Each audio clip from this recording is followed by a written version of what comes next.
ഇന്നത്തെ യാത്ര ഉളവൈപ്പിൽ തന്നെയുള്ള കൊച്ചു ഗ്രാമപ്രദേശമായ പടുവത്തിയിലേക്കാണ്. ഉളവൈപ്പിലേക്ക് വരുന്നവരിൽ അധികമാർക്കും അറിയാത്ത സ്ഥലമാണ് പടുവത്തി. ഗ്രാമീണത വിട്ടുമാറാത്ത മനോഹരമായ കാഴ്ചകളാൽ നിറഞ്ഞതാണ് ഈ കൊച്ചു ഗ്രാമം. നീണ്ടു നിവർന്നു കിടക്കുന്ന നെൽപ്പാടങ്ങൾ, അവയ്ക്ക് നടുവിലൂടെ പോകുന്ന നാട്ടുതോട്, കൂടാതെ വൈദ്യുത ടവറുകളും ഇവിടെ കാണാം. കറക്റ്റ് ലൊക്കേഷൻ പറഞ്ഞാൽ തളിയാപറമ്പ് ക്ഷേത്രത്തിന് പടിഞ്ഞാറ് വശമായിട്ടാണ് ഈ സ്ഥലം സ്ഥിതി ചെയ്യുന്നത്. മെയിൻ റോഡിൽ നിന്നും കുറച്ച് ഉള്ളിലേക്കായിട്ടാണെന്ന് മാത്രം. ഉളവൈപ്പിലേക്ക് പോകുന്ന വഴിക്കും പടുവത്തി പാലത്തിലേക്ക് വരാവുന്നതാണ്. 2 പാലങ്ങളാണ് പടുവത്തിയിലുള്ളത്. വൈകുന്നേര സമയങ്ങളിൽ കാഴ്ചകളൊക്കെ കണ്ട് പഴയ പാലത്തിലിരിക്കാൻ നല്ല രസമാണ്. പച്ചപ്പിനാൽ തലയുയർത്തിപ്പിടിച്ച നെൽപ്പാടങ്ങളും അവയ്ക്ക് നടുവിലൂടെ പോകുന്ന നാട്ടുതോടും കാഴ്ചക്കാരുടെ മനം കവരും.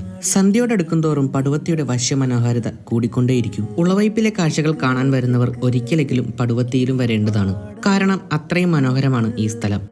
കൂടുതൽ വീഡിയോസിനായി എൻ്റെ വ്ലോഗ് എന്ന യൂട്യൂബ് ചാനൽ സബ്സ്ക്രൈബ് ചെയ്യാൻ മറക്കരുത്.